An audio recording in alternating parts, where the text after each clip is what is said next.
Let's talk ageism for a minute. I'm 58. Let's just establish it right there. I am an older Gen X. I've written 5 books, 2 bestsellers, and I wrote the very first business book for Gen X way back in the day in the 90s when I actually had hair, okay? And here's what I want to talk about. All the isms are bad. Sexism, racism, all of them. Ageism, all of them bad. Ageism's an interesting one though, right? Because ageism is the only one that every single one of us, every single human, regardless of your color, your gender, what you choose or anything, every single one of us will experience it at some point in our life. Every one of us is getting older, and every single one of us, you know when your parents say, well, just wait till you're my age? Guess what? All of us are gonna be there. I wanna talk about that briefly for a second, and I'm gonna have you watch another video after this, and I'll tell you why. Over the past month or so, I have put up 2 different videos about hidden ageism in the job market for job seekers. All right, and the frame of reference on this, and I'm gonna put the links below. I encourage you to go check it out, okay? The last time I just put this up just a couple of weeks ago, we've had over, I think, 450,000 people view this and over 2,000 people comment. I talked about why companies don't wanna hire people over the age of 50 and the hidden ageism that different phrases like being overqualified and others mean. Okay, that's the gist of that video, but here's what's important. Of those 2,000 comments, you would be stunned, absolutely shocked at how many of those comments are just pure hatred, vitriol, venom, and spewing crap about young people suck, the younger generation this, and they might. They just might. I mean, people make good things. Oh, they call in sick. They have no work. Got it. But what's funny is this, and why I'm going to put this up on a variety of platforms, is LinkedIn's a great example. Yeah. Oh, and for the frame of reference, okay, I'm not just some dude. Yes, I've written 5 books. Yes, I speak. Yeah, I do all that. But you know what? I've been a headhunter for over 15 years. I've sat in the rooms. So when someone, well, how do you know? Because I've sat there and heard it come out of people's mouth. Okay, so I know a lot of this is true. But here's the interesting thing: of all of those comments from people who were just spouting pure garbage, okay. They're our age. They're people our age. And yet on LinkedIn, you have people with great hearts, good hearts, and well-intentioned. Well, we need to beat ageism. We need to do this. And you are. We should. We should be aware of it. But it ain't gonna happen. And no matter how much we look at generational diversity and all these other things, we are the problem. You realize that?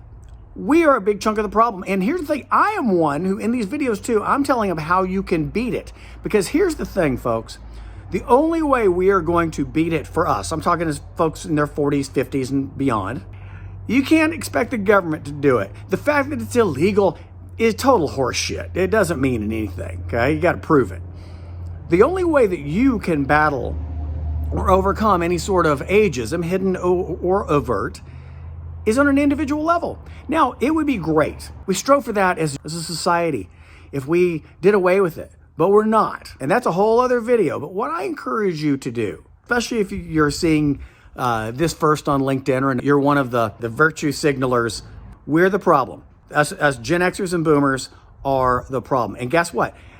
It's been this way and it will continue to be this way. And I challenge, I want you to do this. Do me this favor, okay? Do me this favor and do us all this favor, because too many of us, and this is a societal problem right now, too many of us spout off BS. We're a headline culture.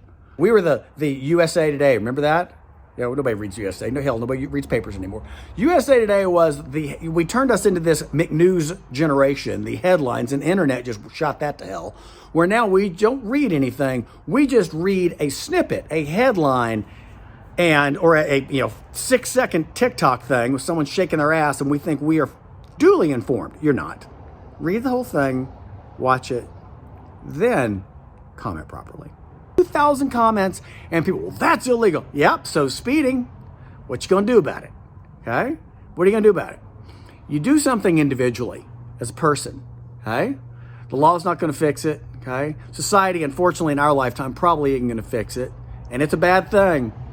But I go back to my earlier statement. It is one of the few things that all of us are going to experience, okay? So keep an open mind, but I encourage you really to look at the comments. And this is for you all out there in HR, in employers, other things. And you're going to find out too, the other thing I really want to sink in on this, and then I'll wrap this thing up. You will be stunned at the comments from people who just really kind of gave up, and rightfully so, deservedly so, and said, F it, I'm going to start my own business. So there's something to be said for that too. And I think that the nature of work moving forward is going to be a lot of that. You're not going to have one job. Hell no. You're going to have multiple jobs, side hustles until the day you die. Okay. Really, over 50% of us, at least in America, have no retirement, no woefully unprepared for retirement. Okay. So you're going to be working for a hell of a long time, and it's going to look different. And part of that is going to be entrepreneurship. Okay, entrepreneurship. So we're going to be talking about that in the future too. Anyway, that's the story for right now. Go check that video out. I'll put the link here below, and I definitely encourage your comments. Oh, it's my 2 cents. I'm curious to hear yours. I'm Bradley Richardson, it's Advanced Adulting, and I encourage you to subscribe as well. We'll see you.